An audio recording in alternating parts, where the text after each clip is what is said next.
The blue glow of hyperspace streaked past the viewport as Captain Rex stood motionless on the bridge of the Resolute.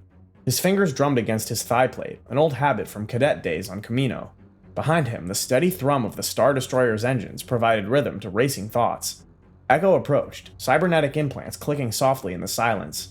20 minutes had passed in contemplation. The bridge doors hissed open. Commander Cody entered, followed by Wolf, his cybernetic eye whirring.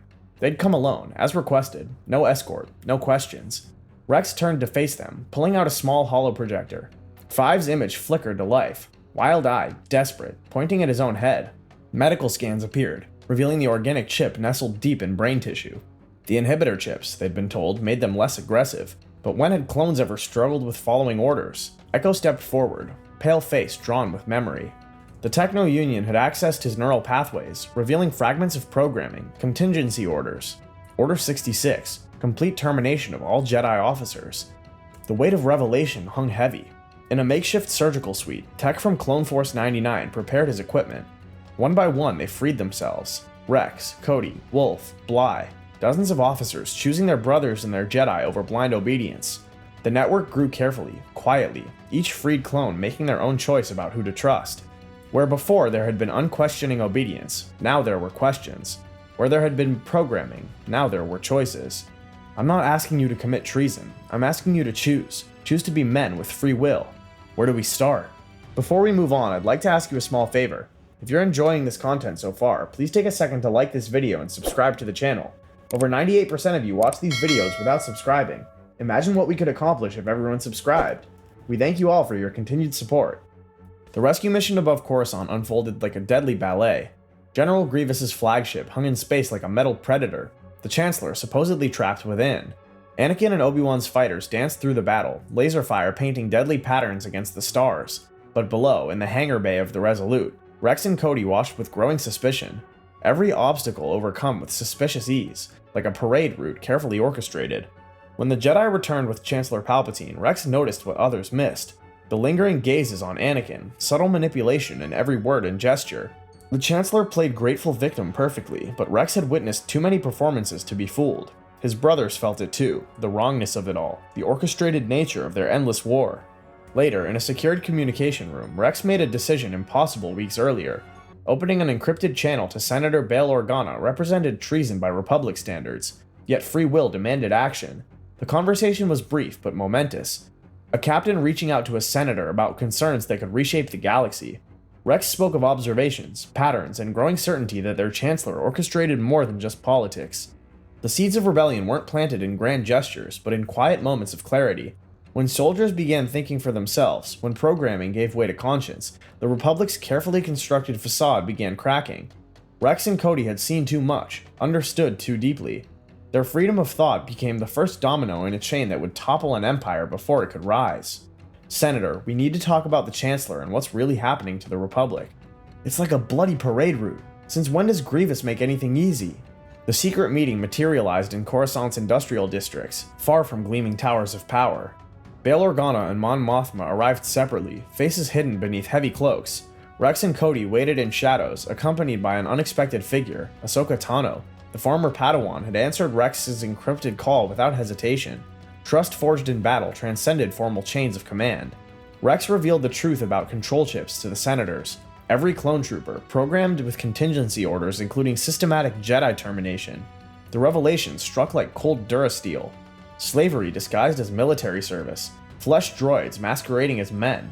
Mon Mothma's face paled at the implications while Bail Organa leaned forward, understanding dawning. The discussion turned to authorization. Who could have orchestrated such manipulation from the Republic's beginning? Ahsoka voiced what others feared to say. Someone playing both sides of the war, positioning pieces for ultimate victory. The emergency powers, the prolonged conflict, democracy's gradual erosion, all carefully orchestrated movements in a larger symphony of control. Padme Amidala's name entered the conversation. Her quiet support could prove crucial. The senators recognized the risk these clones took.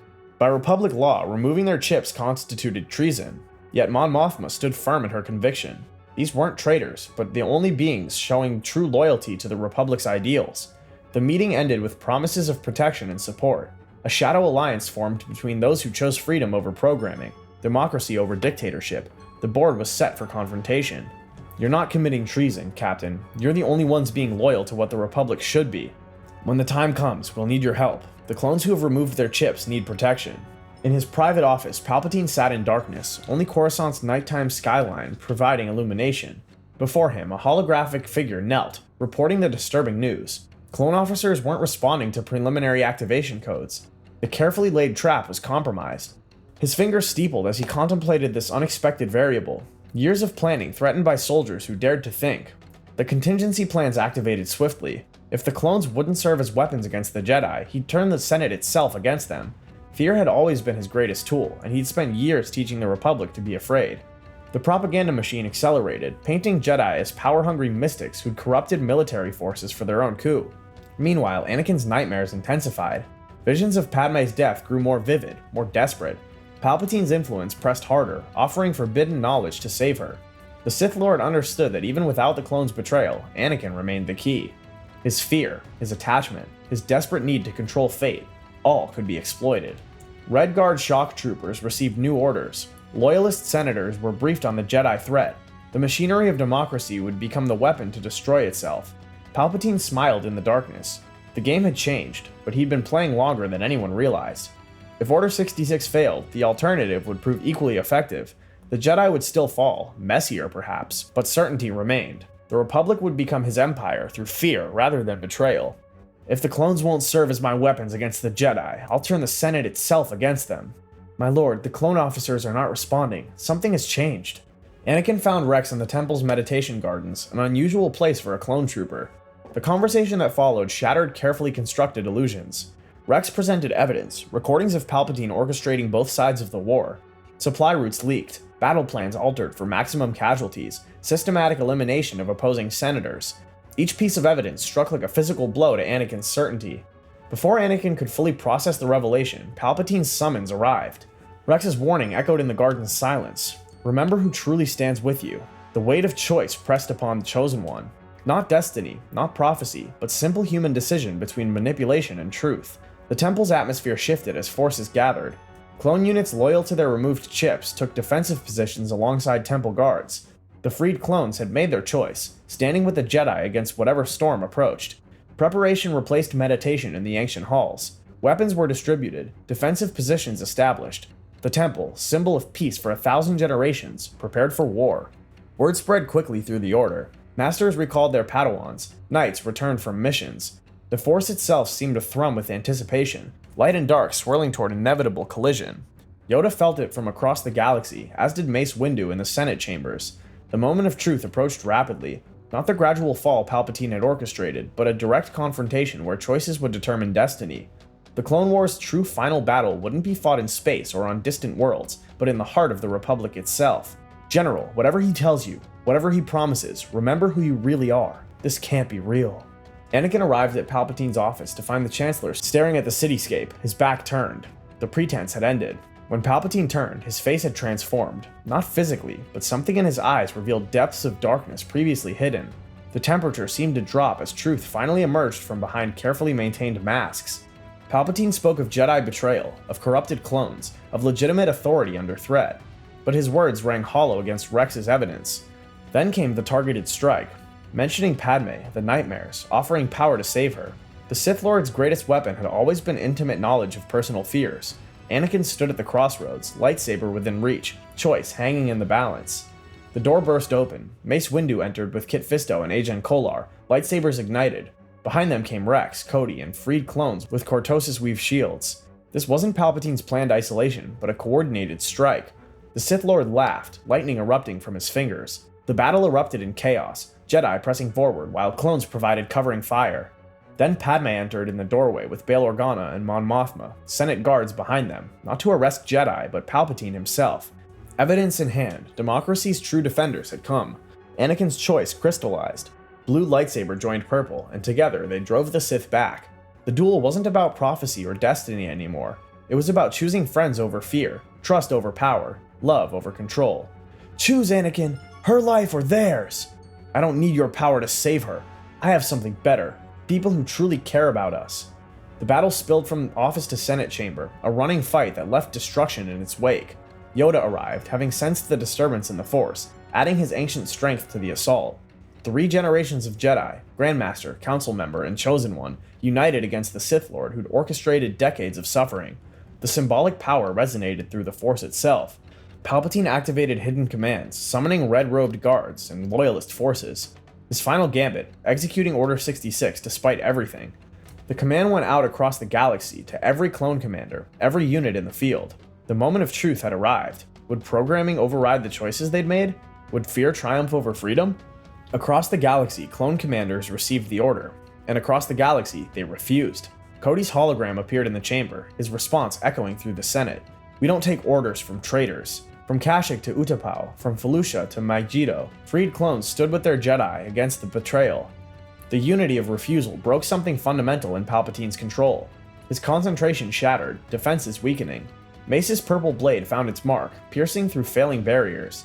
The Sith Lord fell, dark energies that had sustained him for decades finally consuming the flesh they'd preserved.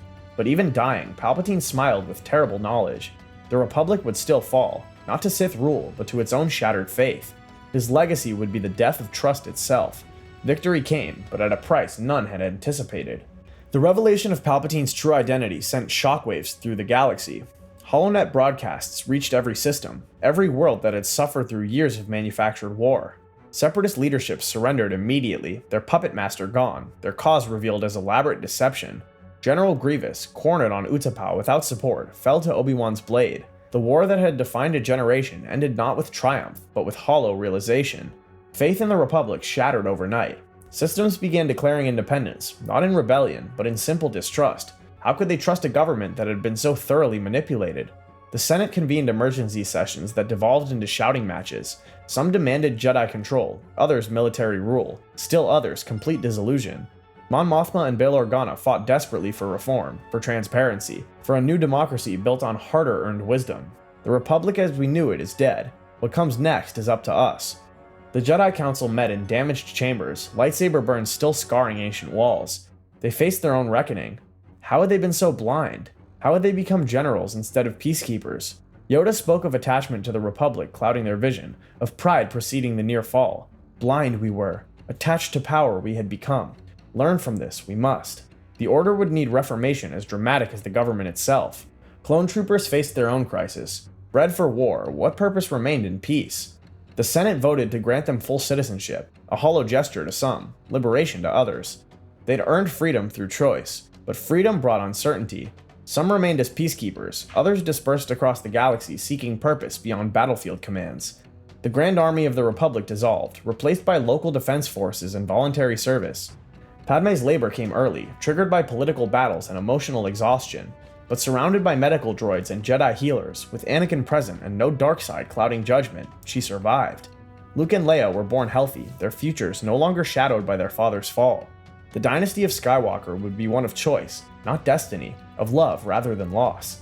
6 months passed. The galaxy settled into uneasy peace. The Republic reformed into something smaller, more democratic, with systems maintaining greater autonomy. The Outer Rim formed its own coalition. The Jedi became wandering peacekeepers rather than temple-bound mystics, learning to balance attachment with wisdom.